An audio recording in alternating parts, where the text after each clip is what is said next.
Once again हमारे पास traditional financial system की वजह से क्रिप्टो की मार्केट में क्राइसिस आना स्टार्ट हो चुके हैं और मतलब मार्केट एक दफ़ा से फिर हिलजुल होना स्टार्ट हो चुकी है।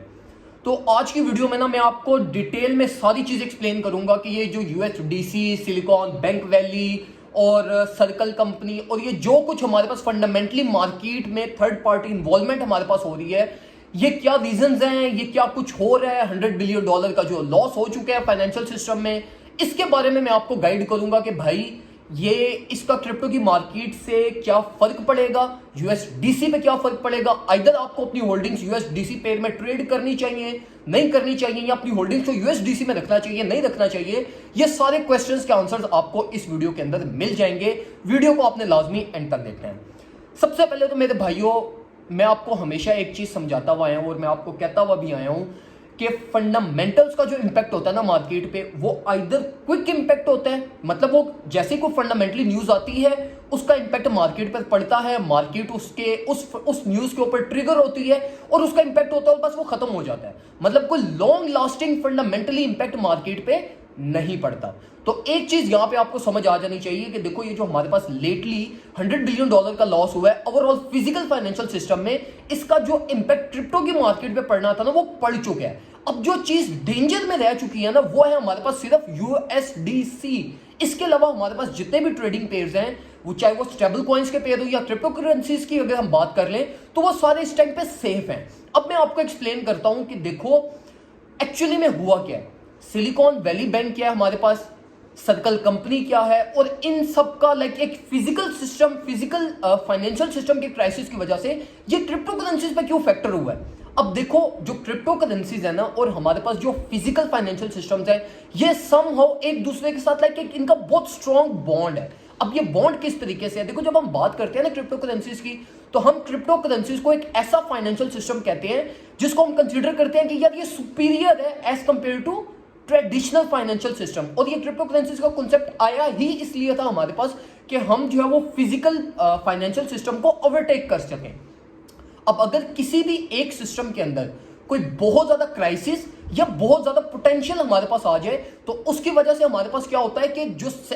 अल्टरनेट फाइनेंशियल सिस्टम है ना, उस पर डायरेक्ट उसका इंपैक्ट पड़ता है। और अब देखो हमारे पास हुआ क्या कि सिलिकॉन वैली बैंक, ये एक बैंक है, ठीक है, ये बैंक हमारे पास कोलैप्स हुआ, फेल हुआ, not being able to find enough buyers, और उसकी वजह से हमारे पास क्या हुआ, ये कंप्लीट जो बैंकिंग सिस्टम था, लाइक कंपनी इटसेल्फ क्या कह रही है कि भाई हमने बैंक ही सेल कर देना है। अब ये इस सारे बैंकिंग सिस्टम का यूएसडीसी से क्या लेना देना है, और ये क्रिप्टो मार्केट पे इसका इतना बड़ा इंपैक्ट क्यों पड़ रहा है, इसके बारे में हम बात करते हैं। अब सिंपल वर्ड्स में एक एग्जांपल देके मैं आपको समझाता हूं, और वो ये है कि देखो,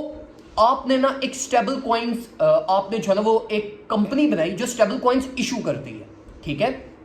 अब स्टेबल कॉइन्स क्या होते हैं, अब देखो स्टेबल कॉइन सिंपल वर्ड्स में आपके पास ये होते हैं कि अगर फॉर एग्जांपल आपने एक स्टेबल कॉइन मार्केट में इशू किया फॉर क्रिप्टो करेंसीज ट्रेडिंग, तो आप क्या करते हो कि उसके अल्टरनेट रियल वर्ल्ड के अंदर एक फिजिकल डॉलर आप रिजर्व कर देते हो। वो आप कहीं पे भी किसी बैंकिंग चैनल के अंदर या किसी भी फाइनेंशियल सिस्टम के अंदर वो आप सिक्योर कर देते हो। मतलब आपने एक स्टेबल कॉइन इशू किया, उसके अल्टरनेट आपने क्या किया, $1 रख दिया। तो इसको हम क्या कहते हैं, स्टेबल कॉइन, जो हम यूज करते हैं किसके लिए, क्रिप्टो करेंसीज के ट्रेडिंग के लिए। अब ये जो स्टेबल कॉइन आपके पास होते हैं ना, ये स्टेबल कॉइन्स, इनकी प्राइस होती है $1 के राउंड अबाउट। अगर 0.99 पे है तब भी ये एक्सेप्टेबल है, अगर 1.1 पे है तब भी ये एक्सेप्टेबल है। लेकिन अगर ये 15% एक ही दिन में चेंज हो रहा है, तो ये चीज एक्सेप्टेबल नहीं है। और इसमें इन्वेस्टर फिर क्या करता है, उस कॉइन के अंदर से अपनी इन्वेस्टमेंट निकाल के लाइक किसी और पेयर के अंदर चला जाएगा, किसी और स्टेबल कॉइन्स के अंदर चला जाएगा। अब हुआ ये कि आपने एक स्टेबल कॉइन्स की जो है ना वो एक आपने कंपनी बनाई जो स्टेबल कॉइन्स इशू करती है, और आपने क्या किया जी, मार्केट के अंदर 10 लाख स्टेबल कॉइन्स आपने इशू किए, और उसके अल्टरनेट $10 लाख आपने क्या किया जी, मिजान बैंक के अंदर रख दिए।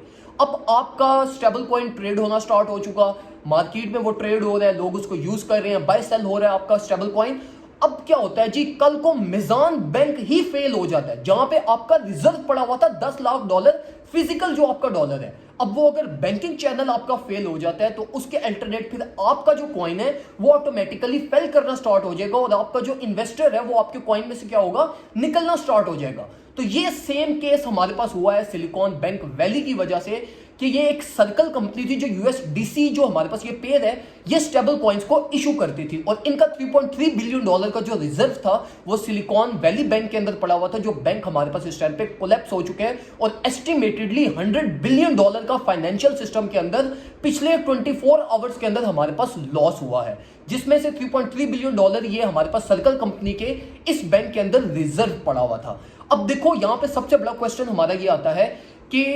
यूएसडीसी की टोटल मार्केट कैप हमारे पास है जी 40 बिलियन डॉलर। अब 40 बिलियन डॉलर में से 3.3 बिलियन डॉलर भी अगर निकलता है तो मतलब ये 10% राउंड अबाउट 10% ये हमारे पास बनता है कि 10% लॉस हमारे पास जो है ना वो यूएसडीसी में हुआ है। अब ये जो 3.3 बिलियन डॉलर है ना ये कोई बहुत बड़ी अमाउंट नहीं है कि जिसको रिकवर नहीं किया जा सकता या इसका अल्टरनेटिव प्रोड्यूस किया जा सकता। तो सर्कल कंपनी यहां पर अपने कॉइन को लाइक कमिंग डेज के अंदर या कमिंग वीक्स के अंदर ये इसको दोबारा $1 के इर्द गिर्द सस्टेन कर देगी at least for the shorter period of time, क्योंकि उनके इतने एसेट्स उनके पास अवेलेबल हैं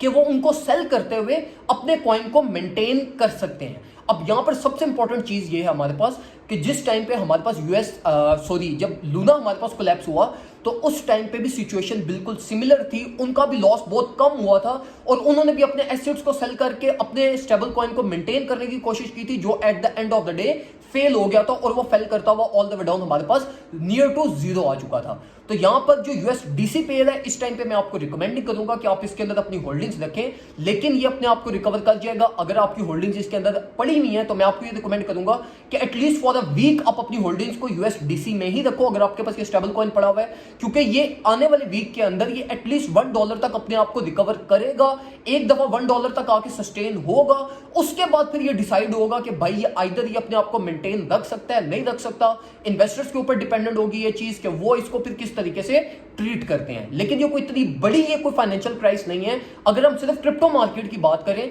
ये 3.3 बिलियन डॉलर का जो लॉस हुआ ये रिकवरेबल है, इसमें से इन्वेस्टर्स जो हैं और ये सर्कल कंपनी इटसेल्फ इस चीज को पूरा कर सकती है और अपने कॉइन को स्टेबल कर सकते हैं। तो इतनी बड़ी कोई डील नहीं है ये, लेकिन स्टिल इसका इंपैक्ट क्रिप्टो की मार्केट पे पड़ेगा। जिस तरह हमारे पास लूना के केस में हुआ, तो लूना का केस एक कंपैरेटिवली डिफरेंट केस था, लेकिन स्टिल उसका इंपैक्ट बहुत ज्यादा पड़ा था और पूरी क्रिप्टो की मार्केट हमारे पास एक दफा हिल जुल गई थी। तो यहां पर भी हमारे पास सिमिलर सिचुएशन हो सकती है और ये चीज हम वैसे भी देखते हुए आए हैं कि बिलिश मार्केट में जब भी मार्केट अपने आप को रिकवर करने की कोशिश करती है उसी टाइम पे हमारे पास सबसे ज्यादा हमारे पास फंडामेंटली वीक न्यूज़ आती हैं। तो ये भी कोई न्यू चीज नहीं है, इसको लेकर इतना ज्यादा परेशान होने की जरूरत नहीं है। लेकिन कोशिश सिर्फ ये करें आप लोग कि अपनी जो होल्डिंग्स हैं वो अगर आप बाइनेंस यूजर हैं तो बसडी के अंदर रखें, अगर कोई और एक्सचेंज यूज कर रहे हैं तो इस टाइम पे यूएसडीसी में रखने की बजाय आप यूएसडीटी की तरफ चले जाएं। ऑल्दो यूएसडीटी मैं किसी को भी रिकमेंड नहीं करता, क्योंकि जो यूएसडीटी है यूएसडीसी पेयर को मैं स्टिल ज्यादा स्ट्रॉन्ग समझता हूं एज कंपेयर टू यूएसडीटी, क्योंकि यूएसडीसी स्टिल एक आइसोलेटेड इन्वायरमेंट है एज कंपेयर टू यूएसडीटी जो एक्सपोज्ड है लाइक डिफरेंट ऑफिशियल ऑर्गेनाइजेशंस को जिनका उनके साथ लाइक डायरेक्ट इन्वॉल्वमेंट है। तो इतनी ज़्यादा परेशान होने की ज़रूरत नहीं है, सिंपल चीज़ों को रख के चलें, इंशाल्लाह ये चीज़ें रिकवर हो जाएंगी। अगर आप यूएसडीसी में स्टक हो तो वेट करें, हफ्ते के अंदर ये अपने आप को $1 के राउंड अबाउट अपने आप को मेंटेन करने आएगा। उस टाइम पे आप इसको सेल करके निकल के वापस आप जो है वो बसडी के अंदर या किसी और स्टेबल कॉइन के अंदर आप शिफ्ट हो सकते हैं। दुआ में मुझे याद रखिएगा, अपना ख्याल रखिए, अल्लाह हाफिज़।